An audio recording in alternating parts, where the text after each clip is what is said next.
Hello everyone, so welcome to the second part of our chapter 3 of class 11th history and empire across three continents. इसमें हम emperor ट्रेजन्स की dream तक देख चुके थे. अब आइए हम आगे देखते हैं कि यहाँ पर वो क्या चीज़ डिस्कस कर रहे हैं. तो अगर हम जो एक्सटेंशन की बात करें रोमन डायरेक्ट रूल की, तो एक्सटेंशन किस तरीके से होता है ये चीज़ यहाँ पर डिस्कस की गई है. अब देखिए, जो रोमन डायरेक्ट रूल है वो धीरे धीरे एक्सटेंड होता गया था. कैसे एक्सटेंड हो रहा था कि जो रोमन्स थे वो क्या कर रहे थे, आसपास जो डिपेंडेंट किंगडम्स थे, यानी कि वो किंगडम जो बहुत ज़्यादा स्ट्रॉन्ग नहीं थे या फिर जो डिपेंड रहते थे और चीज़ों पर, तो उन सब किंगडम्स पे को वो क्या करते थे, वो अपने आप में मिला लेते थे.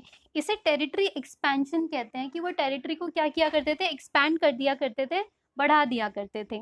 तो नियर ईस्ट में ऐसे कई सारे किंगडम थे, बहुत सारे किंगडम्स थे, जैसे कि जो मेडिटेरियन सी के पास थे, रोमन प्रोविंस जो है वो सीरिया का हो गया, पैलेस्टाइन का हो गया, मेसोपोटामिया का हो गया. तो जो भी अर्ली सेकेंड सेंचुरी तक अगर हम बात करें, तो जो वेस्ट में सारे किंगडम्स है, वेस्ट किसके, यूफ्रेट्स के, वो लगभग डिसअपियर हो गए थे. डिसअपियर इन द सेंस जिसको रोम ने अपने अंदर मिला लिया था. और सम ऑफ ये जो किंगडम्स थे वो बहुत ज़्यादा वेल्दी थे, बहुत ज़्यादा अमीर थे. जैसे अगर हम बात करें हेरोड्स किंगडम की, तो इसकी जो वर्थ थी लगभग 5.4 मिलियन देनारी पर ईयर थी, जो लगभग 1,25,000 किलो गोल्ड के बराबर था.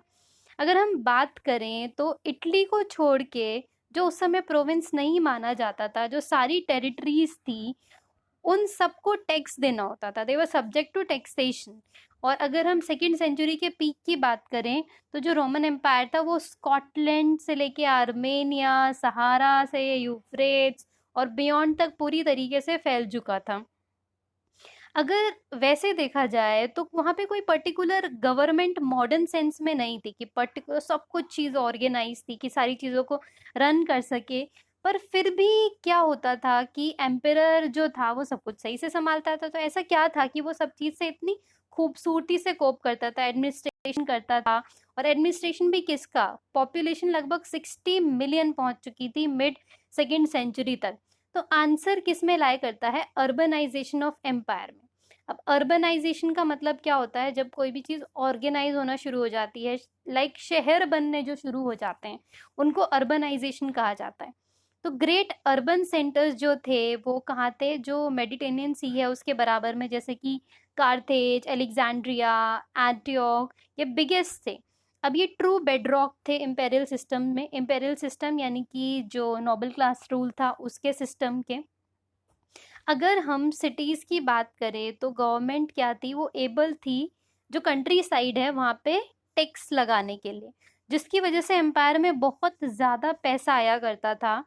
अब इसका क्या मतलब है कि जो लोकल अपर क्लास है उसने किसके साथ कोलैबोरेट किया था, रोमन स्टेट के साथ, ताकि वो सारी की सारी टेरिटरी को एडमिनिस्टर कर सके. तो एडमिनिस्ट्रेशन के लिए पैसा कहाँ से आता था, जो ये नोबल लोग थे, जो नोबल कंट्रीज थी, यही टैक्सेशन देती थी. इनफैक्ट ये कंट्रीज भी टैक्स इकट्ठा करने में हेल्प करती थी, और खुद ही से वो कोशिश किया करते थे ज़्यादा से ज़्यादा टैक्स को इकट्ठा करने की. सब चीज़ बहुत सही चल रही थी. पर अचानक से हिस्ट्री में कब चेंज आता है, जब ड्रामेटिक शिफ्ट होता है पावर का इटली और उसके प्रोविंसेस के बीच में. अगर हम सेकेंड और थर्ड सेंचुरी की बात करें, तो जो अपर क्लास थी, जिसने ऑलमोस्ट सारा वो पैसा देती थी, आर्मीज देती थी और आर्मीज को कमांड करती थी, उनमें कुछ शिफ्ट देखने को मिला. They came to form a new elite of administrators. अब वो क्या करने लग गए, वो एम्परर के चूज किए हुए लोगों को भूल कर वो नए लोगों को अपॉइंट करने लग गए थे, जो उन्हीं में से एक थे. मिलिट्री कमांडर्स उन्हीं में से एक, जो धीरे धीरे क्या कर गए, वो पावरफुल बनते गए. अब हम बात करें सेनेटोरियल क्लास की, यानी कि जो सेनेट्स थे, जो रिपब्लिक्स थे, जो नोबल क्लास थी, वो रूल करना क्या कर गई थी, स्टार्ट कर गई थी. यहाँ हम ऑगस्टस से पहले की बात कर रहे हैं, क्योंकि उससे पहले के जो एम्परर्स थे, या इस बीच में भी जो कहीं कहीं पे एम्परर्स थे, वो सेनेटोरियल बैकग्राउंड का सपोर्ट किया करते थे. नए ग्रुप एमर्ज हुए. फिर जो एम्परर था गैलिनियस, उसने क्या करा, जो सेनेटर्स था उसको हटाने की कोशिश करी। The emperor Gallienus consolidated their rise to power by excluding senators from military command. उसने सबसे पहले मिलिट्री से सेनेटर्स को एक्सक्लूड करने की कोशिश करी। उन्होंने लगभग क्या करा, सेनेटर्स को मना कर दिया एकदम आर्मी में सर्व करने के लिए, उससे एक्सेस होने के लिए, ताकि जो एम्पायर है, जो राज्य है, उसके हाथ से ना जाए। क्योंकि जिसकी आर्मी यहाँ पे ज़्यादा स्ट्रांग होगी, जिसकी सेना ज़्यादा स्ट्रांग होगी, उसका रूल करना जो होगा वो ज़्यादा आसान होगा। अगर हम टोटली सारी चीज़ों को सम अप करें तो सेकेंड, जो फर्स्ट और सेकेंड सेंचुरी थी और जो अर्ली थर्ड सेंचुरी थी, वो उसमें जो आर्मी थी वो क्या ही धीरे धीरे स्प्रेड हो रही थी। अब जो यहाँ पर बात कर रहे हैं प्रोविंसेस की, सिटीजनशिप की, वो सब कुछ इटली तक कन्फाइन नहीं थी। क्योंकि पहले क्या था, इटली में धीरे धीरे वो जो नोबल क्लास थी एमर्ज होना शुरू हो गई, पर फिर यहाँ पे भी एक्सपेंशन शुरू होता है और सिटीजनशिप इटली तक सीमित नहीं रही। पर जो इटालियन ओरिजिन के इंडिविजुअल्स थे, उन्होंने सेनेट को डोमिनेट करना शुरू कर दिया था। लगभग अगर हम तीसरी सेंचुरी की बात करें तो धीरे धीरे जो सेनेटर्स थे, जो मेजॉरिटी बन रहे थे, उनके ऊपर इटालियन ओरिजिन के लोगों ने डोमिनेट करना शुरू कर दिया था। ये ट्रेंड क्या रिफ्लेक्ट करता है कि जो जनरल डिक्लाइन था इटली का within the empire, both political and economic. अब देखो, अगर सेनेट को कोई बहुत ज़्यादा डोमिनेट करने की कोशिश करेगा, जैसे कि हमने लास्ट वीडियो में भी देखा था कि सेनेट बहुत पावरफुल है। बहुत पावरफुल क्यों है? क्योंकि इसके अंदर सारे के सारे रिच जो लोग हैं वो इन्वॉल्व हैं। इटली ने भी यही गलती करी, जिसकी वजह से धीरे धीरे इसका डिक्लाइन होना शुरू हो गया। ये धीरे धीरे कम इसकी इन्फ्लुएंस होनी शुरू हो गई, पॉलिटिकल लेवल पे भी, इकोनॉमिक लेवल की भी। क्योंकि जो धीरे धीरे नए एलिट्स थे, जो और भी ज़्यादा वेल्दियर थे, वो वापस से क्या आने लग गए, वापस से फेस में आने लग गए। जो ये एलिट्स थे कहाँ से? जो अर्बनाइज पार्ट था मेडिटेरेनियन का, जैसे कि साउथ ऑफ स्पेन, अफ्रीका और ईस्ट में से। A city in the Roman sense was an urban center with its own magistrate। अब सिटी का मतलब रोमन सेंस में क्या होता था कि एक ऐसी जगह जिसके मजिस्ट्रेट अपने हो, अपनी सिटी काउंसिल हो, और एक ऐसी टेरिटरी हो जिसके अंदर कुछ विलेजेस आ सकते हैं। एक तरीके से एक सिटी जो है वो दूसरी सिटी को अपने अंदर नहीं रख सकती थी, बट हाँ बहुत सारे विलेजेस को रख सकती थी। अब जो विलेजेस थे वो सिटीज में डेवलप हो सकते थे, अपग्रेड हो सकते थे, अगर वो अपनी डेवलपमेंट शो करें, एक पर्टिकुलर फॉर्मेट में फिट बैठे तो। And vice versa, vice versa मतलब सिटी विलेजेस में शिफ्ट नहीं हो सकती थी, ऐसा कुछ नहीं था। पर जो सिटीज़ थी या जो विलेजेस थे, तो ऑब्वियस सी बात है सिटीज़ को ज़्यादा प्रायोरिटी मिलती थी, सिटी पीपल को ज़्यादा प्रायोरिटी मिलती थी। अब जो विलेजेस थे वो सिटी का पार्ट क्यों बनते थे? अगर जो एडवांटेज है वही सिटी को मिल रहा है, तो उन्हें लगता था कि अगर कहीं फेमाइन आएगी या फूड शॉर्टेज होगा तो शायद हमें कंट्री से कोई हेल्प मिल सके। तो उनका अपना एक लालच था। अब देखिए डॉक्टर गैलन हैं, उन्होंने क्या लिखा है कि रोमन सिटीज़ ने कंट्री साइड मतलब गांव वगैरह को कैसे ट्रीट किया था।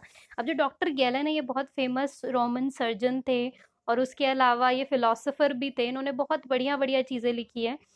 माना जाता है इनकी बहुत सारी जो फिलॉसफीज़ हैं वो नष्ट हो चुकी हैं, वो संभाल के नहीं रखी जा सकी, बट हाँ कुछ अभी भी हैं। तो उसमें वो क्या कहते हैं कि एक टाइम आया था जब फेमाइन, अकाल पड़ा था कुछ ईयर्स के लिए। तो उस ये जैसे ही सिटी को ये पता चला था, तो सिटी ने क्या करा, सारा का जो सारा ग्रेन्स था, वीट बार्ले, उन सब ने अपने पास रख लिया, पल्सेस भी अपने पास रख ली। बस थोड़ी सी पल्स उन्होंने जो कंट्री साइड गाँव के लोगों के लिए छोड़ी। उसके बाद गाँव के लोग मजबूर हो गए थे अनहेल्दी फूड खाने के लिए। तो क्या क्या खाते थे? वो ट्रीज की शूट्स खाते थे, झाड़ियाँ खाते थे, रूट्स खाते थे, ताकि वो जीवित रह सकें। अब पब्लिक बात एक स्ट्राइकिंग फीचर था रोमन एम्पायर का। लेकिन जो ईरान की अगर हम बात करें, तो ईरान में एक रूलर ने इसको इंट्रोड्यूस करने की कोशिश करी, लेकिन वहाँ के जो क्लर्जी पीपल थे, जो नोबल पीपल थे, उन्होंने इस बात को नहीं माना। उन्होंने क्या कहा कि वाटर बहुत ही प्योर एलिमेंट होता है, उसको पब्लिक बाथिंग में इस तरीके से हम यूज़ नहीं कर सकते। तो वो इस चीज़ के बिल्कुल खिलाफ थे। बट रोमन्स के अंदर ये चीज़ जो थी, ये फीचर जो था, वो बहुत ही एक अच्छा फीचर था, उसे बहुत अच्छा मानते थे। अब थर्ड सेंचुरी क्राइसिस क्या थी? अब थर्ड सेंचुरी क्राइसिस बहुत ही बढ़िया टॉपिक है। इसके अंदर अगर हम बात करें तो फर्स्ट और सेकंड सेंचुरी में क्या था, वो काफ़ी पीसफुल था। First and second century peaceful था, प्रोस्पैरिटी इसमें ज़्यादा आई थी, इकोनॉमिक एक्सपेंशंस हुए थे यहाँ पे। लेकिन तीसरे सेंचुरी के साथ साथ ना एक स्ट्रेन टाइप का जो था वो बनना शुरू हो गया।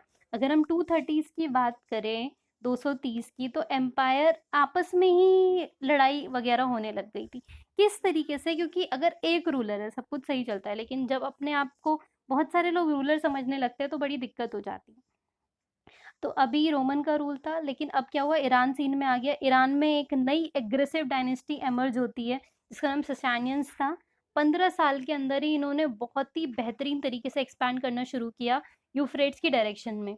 एक फेमस रॉक इंस्क्रिप्शंस जिसमें लिखा है कि शापुर वन जो ईरानियन रूलर है उसने क्या क्लेम किया है कि उसने लगभग 60,000 रोमन आर्मी को डिस्ट्रॉय कर दिया था, कुछ को कैप्चर कर लिया उसने, और ईस्टर्न कैपिटल ऑफ एंटियोक में। एक तरफ तो ये चल रहा था, दूसरी तरफ जो जर्मैनिक ट्राइब्स थे, जो मेन जिसमें अल्लामनी थे, फ्रैंक्स थे, गोथ्स थे, उन्होंने मूव करना शुरू कर दिया था राइन और दानुबे रिवर्स की तरफ।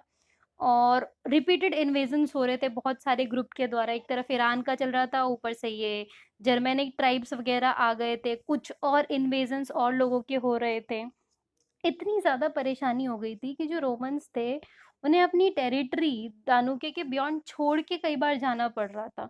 और जो एम्परर थे इस पीरियड में, देवर कॉन्स्टेंटली इन फील्ड, लगभग वो हमेशा लड़ाई ही कर रहे थे, युद्ध के मैदान में ही थे।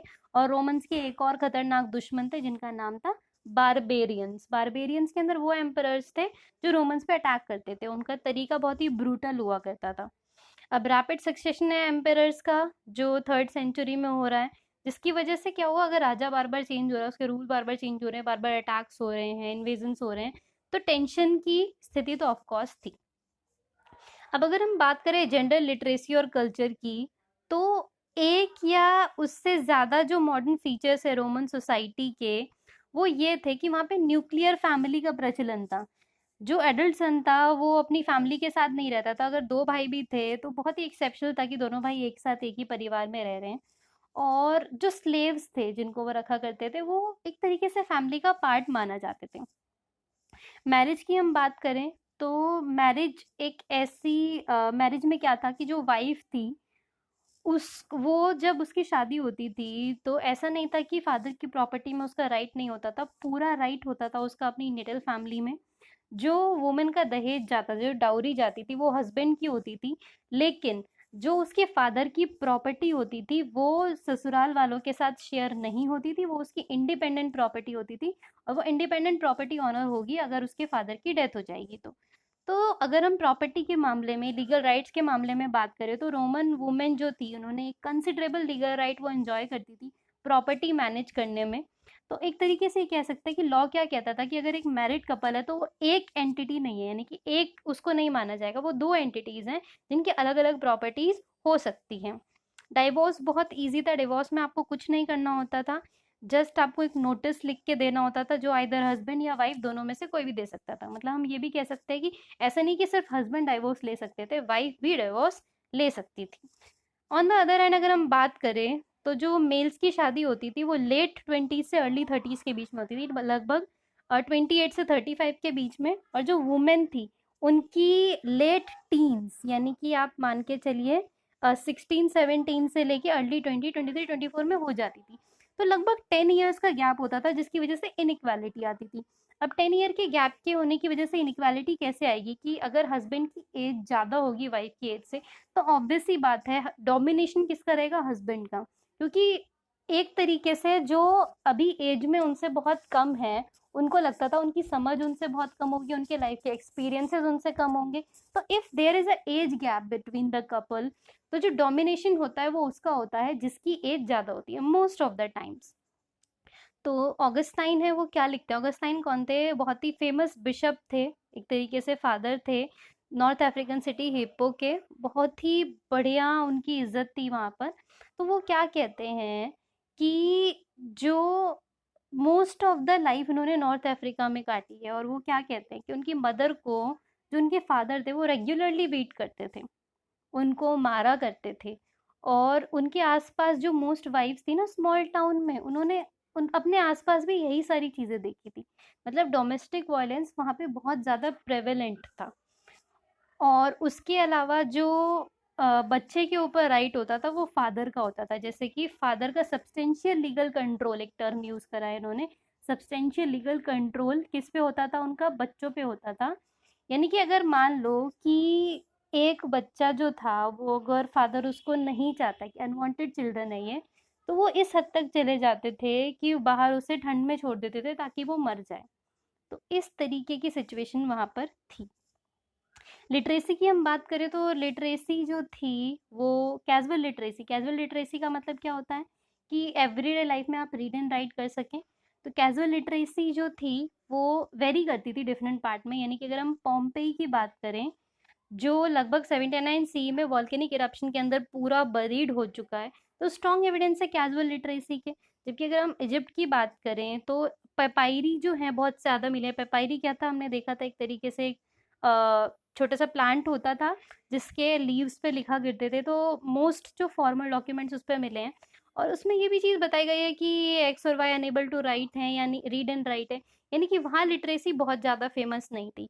तो कुछ एरियाज में ऐसा था, या मोस्टली एरियाज में हम कह सकते हैं ऐसा था, कि जो लिटरेसी थी वो कन्फाइन थी सोल्जर्स, आर्मी ऑफिसर्स या फिर स्टेट मैनेजर्स तक। अब जो कल्चरल डाइवर्सिटी की अगर हम बात करें, अच्छा, जो पोम्पई की दीवारें हैं ना, उसमें बहुत सारे एडवर्टीजमेंट वगैरह लिखे थे, जो एक और सबूत है इस चीज़ का कि वहाँ पे लिटरेसी अच्छी थी। अब एक फनीस्ट थिंग थी जो लिखी थी इन दीवारों पे, वो थी कि wall, I admire you for not collapsing in ruins when you have to support so much boring writing on you. ये फनी थिंग क्या थी कि दीवार पे क्या लिखा हुआ मिला है कि अच्छा है तुम तूफान आने पे, रुइंस आने पे मिटे नहीं, जबकि तुम मिट सकते थे क्योंकि मैंने बहुत बोरिंग चीज़ें तुम पर लिख रखी है। तो ये हिस्टोरिकल जोक है, बहुत कम लोगों के समझ में आएगा। अगर सबके समझ में आ गया तो बहुत अच्छी बात है।